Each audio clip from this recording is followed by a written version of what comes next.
Welcome. You're listening to the GrowOrtho Podcast, presented by HIP. This podcast is dedicated to orthodontists who want to stand strong in their market and be leaders in their community. Now, on to today's show. So Madison, great to have you on today. Thank you. I'm excited to be here. Yeah, definitely. So go ahead and introduce yourself. Tell us your position, maybe even some of your personal life, hobbies, where you're from, etc. Okay. My name is Madison. I am the Director of Sales with Fishbein Orthodontics. I've been with the practice for 4 years. I got hired on as a clinical assistant and was there for roughly 6 months before stepping over into the sales side. Did that for approximately 3.5 years and am now here as the Director of Sales. Have 2 kids. I'm from Mississippi, so moved over here whenever I was about 12 years old. But yeah, it's the day-to-day, just going to work. What took you from the clinical side to the sales side? Those are pretty different, I would say. Yes. So what made you make that leap? So I was actually approached by our boss, Amanda, about it. I think they saw me in the clinic, working on patients and trying to have conversations with them while their mouth was wide open and I was changing their otites. And I think they kind of saw that I had really good patient communication and was, just pretty open and easy to talk to with the patients, made them comfortable. So they decided to pull me over there and see how I would do in sales. Done pretty well. Awesome. Yeah. So does the clinical side help you in the TC role? Having that background? Absolutely. Our consultations now are doctorless, or what we like to call TC empowerment consults.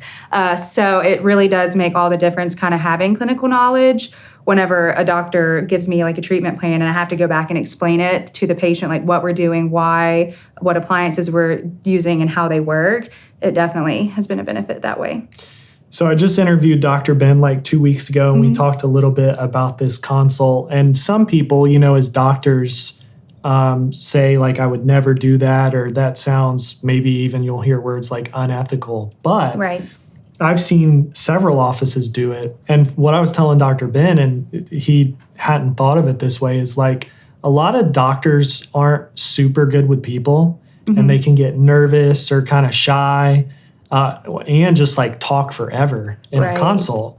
And they're really in their element in the clinic. So when I, for instance, when I see Dr. Ben review a case in the clinic, he feels more natural and actually it seems like he's maybe doing a better examination of what's in front of him. Right. What's been your experience, and how has that worked? Also, what's the conversion rate been since you guys have done this? Conversion rate actually has gone up since we've gone doctorless.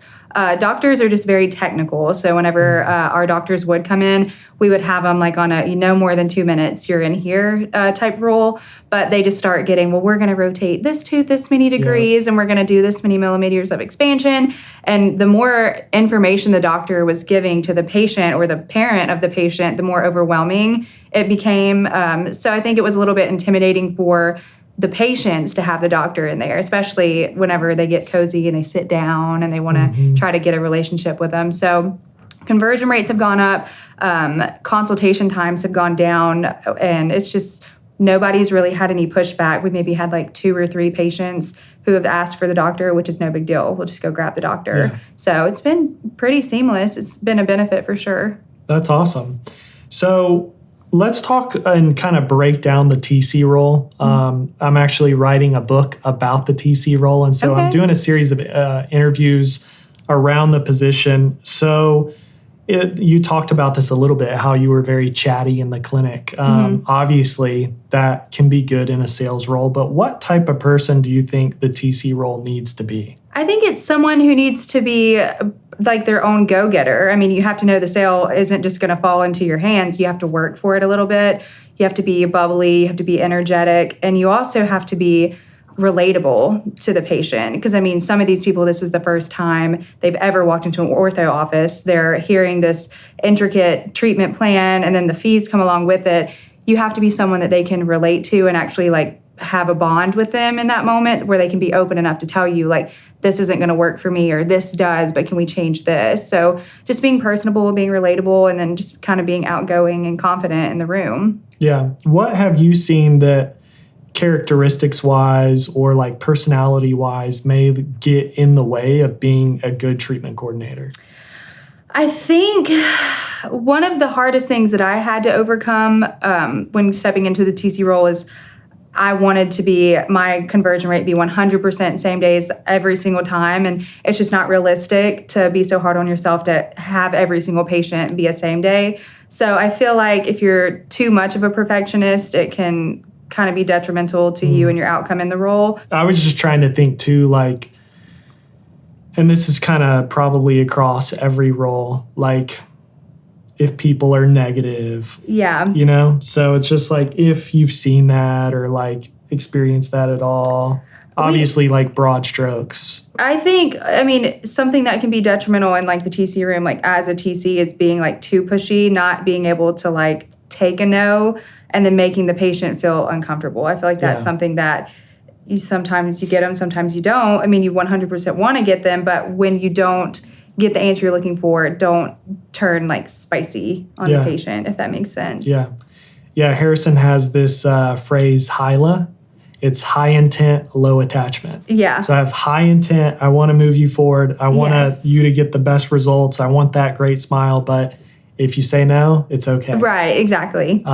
So anyway, I think we're also going to try to navigate around those obstacles to not get the no. Oh, yeah, 100%. You know, a great salesperson is going to do what they think is best for the person. And a lot of times, what's best for the person is outside their comfort zone. Right. Like if I had 3 cavities and you're like, Luke, these teeth are going to fall out of your head, I still would be like, because like I hate going to the dentist. Right. But your job is to obviously move me forward. Like if you're a firefighter and somebody's burning down in a house, you got to go in and get them out. Exactly. Sales is kind of the same way if you really believe in the product that you're selling. Right. You know? So I think you have to believe in it. And like you said, have empathy. If people can't move forward today, that's okay. Yeah, give them a moment, especially like surgical cases. I mean, that's intimidating. Like someone tells you have to have like a jaw surgery, or even as much as like you have too much crowding, we need to opt into some extractions. I mean, that's enough. I wouldn't want mine taken out. So you kind of have to, again, that's part of getting on that personal level and like being like relatable. Let them know like I 100% know where you're coming from, but these are things we can help you with. Let's talk about the consultation a little bit. Just obviously we know you guys do the TC empowerment, but kind of walk us through the flow of that consult. Like how long does it last? I know you guys even like time certain things. We definitely time. We have like a system down in place for it. 30 minutes is like our max amount of time with our new patients. Start to finish, the first point of contact is the front desk. The patient comes in, checks in, and sits down. Usually within like a minute or so, our records technician is already out in the clinic introducing themselves, walking them back for x-rays and photos, which takes 8 minutes or less, usually around like 6 or so for everything. They bring the patient directly into the TC room. It's a super quick, brief health history, what brings you in, you know, bringing up chief concerns, seeing what they're here for, and then immediately walking out, grabbing the x-rays and photos, finding the doctor in the clinic, and diagnostics take like 2 minutes maybe, going into getting fees with our financial coordinator, and then back into the room. All of that took maybe 10 minutes or so, like start to finish. And then once you're in the room, briefly going over treatment options, how long it's going to take, and then into presenting fees. So at that point, it's probably been like 20, 25 minutes you've been with the patient, and then ask cash or card, have them sit out in the lobby, and then we work on our contracts when the patient is out of the room. That's one thing I think we do a little bit differently than a lot of offices, is they'll actually sit down and go through the contract. But a lot of people don't want to read it verbatim, so just give it to them, show them the yellow, and let them go get the braces put on. The flow of our consult, a lot of it comes from the processes that we have in place before the patient even gets there. So our PCC, our Patient Care Center, they are really good about making sure they're collecting all information that we need, especially insurance information, because that information is used by our financial coordinators, who go through every single new patient the day before and make sure all insurance is verified before the patient even walks into the building. So there's no hiccups, no bumps, everything's readily available by the time they're there for a smooth consult. Yeah, that's awesome. So your fee presentation, a lot of people, use all this like fancy technology and like sliders or spreadsheet formulas. And I've heard of the sliders. Yeah. Like a lot of times it just seems a little bit too overwhelming. And also it's like, you know, the more options you're given, the more time as a buyer it's going to take for you to make a decision. Right. How do you guys kind of navigate the fee presentation, and what is yours like? Well, we always say at Fishbein that options are obstacles. The more options that you give the patient, the more time they're going to have to sit and process and maybe even pull I think I need to go home and talk to my husband about this. Well, the way we do ours is a little bit different as well. We actually handwrite every single one of our fee estimates, so it's a little bit more personal on that level. When we present our fees, we don't give an option of, well, if you put this much down, this is what your monthlies will be, or if you pay in full, you get this discount. We just present it as this is your fee for treatment, whitening and your retainers for 6 years are included afterwards. This is the starting point. Whenever your insurance takes this off, you're left with this. Our starting point's usually $300 to get the braces on, and then you're looking at $189 a month. Usually all they really care about is that starting number and the monthly number. So the easier you make it, just navigating, this is what we would need today, and then this is what we are looking at for monthlies. Does it work for you? And then I think having the handwritten fee estimates really helps, because it doesn't look as intimidating as having like an iPad or like a screen you're going through. If they're like, I can tell they're not comfortable with that $300, I'm like, hey, no worries, just cross through that. What works for your down payment? Okay, $150 today, we'll do another $150 in 2 weeks. I see you're looking a little questionable at the monthly payment. What were you expecting to pay month to month when you came in? No worries, we'll go ahead and cross that too. Does this look better? And usually just having that personal handwritten, like we can both work on it, works wonders with That's patients. Awesome. Yeah. Maybe we can talk about that for a second. So like systems. You guys are really big on systems. Yeah. You guys are big on simplicity. What do systems look like inside the practice? So when we're implementing new systems, usually what it like comes from is someone had an idea and we usually just go for it. Like we don't spend too much time sitting down thinking about it. We just tell the team, hey, this is what we're going to try to do, and just implement it. And then usually we figure out what works and what doesn't just kind of along the way. And then to make sure our systems are consistent, you've probably spoken with Amanda about this, but we love checklists. We love to make sure everybody in each department is following the same criteria, doing the same exact things. So we have checklist of what you should be doing in the morning, afternoon, right before closing. And those are turned in every single day to make sure everything's running efficiently. So you guys track all that daily? Oh, yeah. Yeah, we like to track.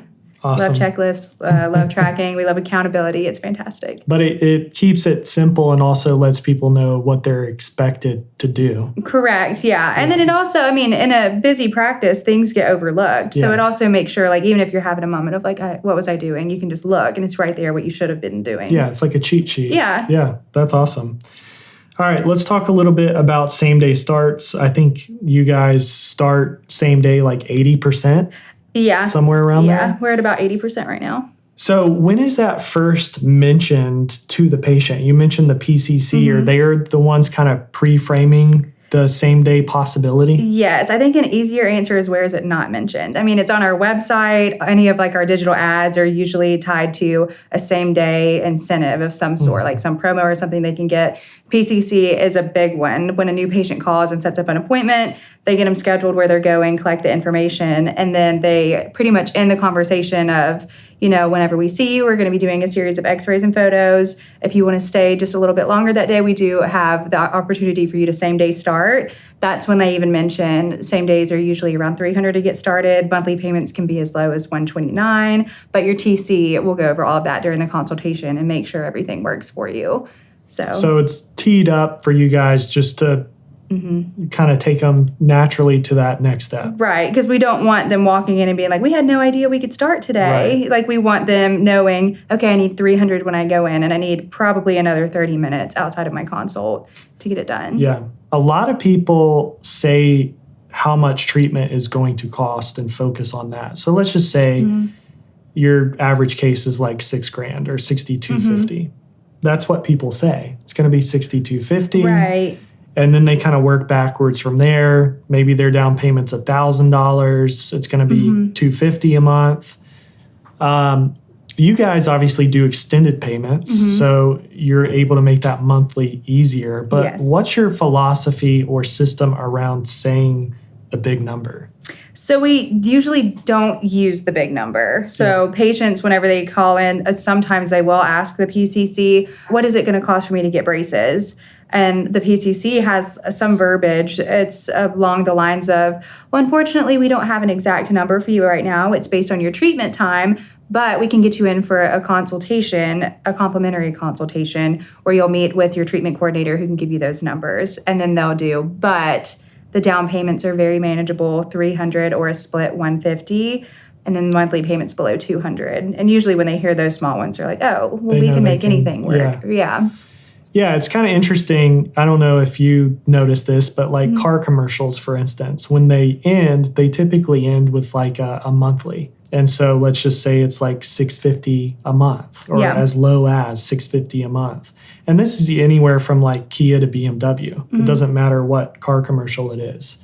There's a reason why they showed that number instead of, hey, this car's $100,000. Yeah. And so part of that psychology and the way that, you know, you have to be able to digest that information is, well, can I afford the monthly payment? If I hear $80,000, that's kind of a shock. Right. But if I know that I can make payments of $1,000 a month, I might be able to do it. And I think it's the same with orthodontics. Like $6,000 is still a like pretty good amount of money. Right. Yeah.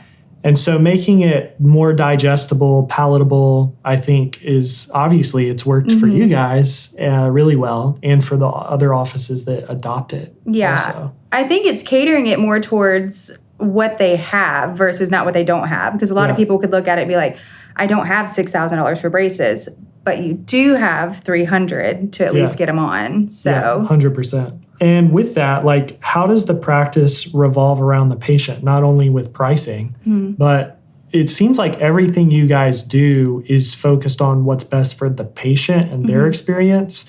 And unfortunately, a lot of offices have that backwards. It's what's best for us as the office. Right. So talk just a little bit about that. So we like to give our patients the care that we would want in return. We don't want coming in for appointments to be like a hassle. We want it to be convenient for them. We want them to have a good time when we're there. And one thing that we used to focus on was kind of like a pyramid, where it was patients first, team next, and then leadership last. We've kind of started flipping that switch a little bit, actually. That top tier, we've started even putting our team above our patients, because whenever you give your team love and support and just, you know, let them reassure them that they're appreciated, that is kind of reciprocated and trickles down, you know, onto your patients. So we want to give them that flexible financing. We want to give them a good experience every time they're there by giving them happy employees that are going to be working with them. And then we just want to make sure if Johnny can't come in for his appointment next week because they're going on family vacations, well, sure, we'll squeeze you in tomorrow. What time can you make it? So just being understanding that life happens outside of our office and trying to make it easier on the patient. And you guys will even do that like on scheduling new patients. Like if I call and I'm like, well, I really want to come tomorrow at like 10 a.m., you guys are probably going to fit me in tomorrow at 10, right? Yeah, we don't tell new patients no. We usually don't tell anyone no, truthfully. But yeah, if we're already fully booked, we'll book a new patient off to the side. That's something PCC is also trained with verbiage to let them know, yeah, we can squeeze you in tomorrow. We're going to put you off on the side. You may have like a 10-minute wait, but we'll gladly get you in and make sure we can get you seen. That's awesome. Yes. A lot of people ask, like, how do you do that? You know, like every time I've heard you guys talk about it, especially at fundamentals offices, like it's almost like their minds are kind of breaking a little bit because, you know, once you get in a habit, it's hard to kind of realize how this new way could actually still work. And it's, again, what's best for the patient. So, we've even seen people do like chairside consults, not at Fishbein, but like at other offices to make that work. And it's like, you stagger appointments a little bit or chairside consults or whatever. But, you know, if I'm dead set on tomorrow or next week at 10 a.m. and you can't get me in, the next office probably can. Oh, 100%. So that's why we have the 72-hour rule. Like if a patient calls and they want to get in, we'll get them in within 72 hours whenever they want to come in. We don't even that's not even a question. We even have it, so we're so flexible. Like, for an example, 2 weeks ago, one of our TCs had a mom and dad bring their son in, and he was not ready for treatment yet, but mom and dad were eyeing the Invisalign. So we went ahead and worked them into our schedule too, both of them, and got both of them started in Invisalign that day. It's just all about being flexible and just working it in. They're already there. Just make it happen. That's awesome. So the last question really is just about tracking. There's a lot of tracking, obviously. Yes. Tracking when new patients come in, the PCC, and then you guys tracking how those transfer over to consults and conversions and who starts and who goes into pending, et cetera, et cetera. Explain how you guys track that process as a TC. So just in our system, our software that we use for like our files and our patients and such, each patient folder actually has like a status tab where we can keep them as new patients, which is what initially it gets set up as whenever they set the appointment. If we don't same day start them, we schedule them a future appointment before they leave. Everyone gets a future appointment before they leave the office. They would be put into like our will call back. Or if they're OBS, we put them in as an OBS. So that way each patient falls into a specific category. If they come into their future appointment and get started, they are automatically in treatment. But if they do not make it to that appointment, PCC or front desk is going to automatically call them and say, hey, we saw you missed your appointment today. When can we get you rescheduled? So try to keep up with them that way. If they do happen to fall into our pending pool, what I have to do is every month I will run a report for the TCs at the beginning of the month, break it up in between them, long-term, short-term pending, and then they have to finish it by the end of the month. So we just track it pretty much based on which category they fall in, run those reports, reach out to them, usually offer them their own customized like promo or discount, like, hey, come back in, we'll take care of you. You get this amount off of treatment or, something like that to try to get them in.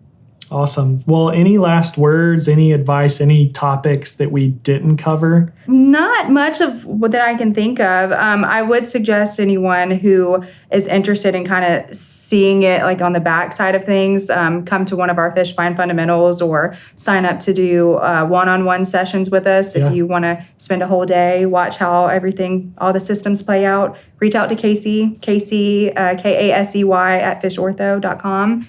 All the details, any way you want to get signed up, she's got it. Awesome. And if listeners have any questions for you, what's the best way for them to contact you? I'm usually on my computer, so email for me, madison.martin@smiledoctors.com. Smile Doctors with an S. Perfect. Yeah. Well, thanks so much. Well, thank you. This has been fun. Yeah, for sure.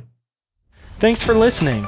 If you'd like to learn more about HIP, or any of the topics in this episode, send an email to hello@hipcreativeinc.com. That's hello@hipcreativeinc.com, or jump over to our website at hip.agency.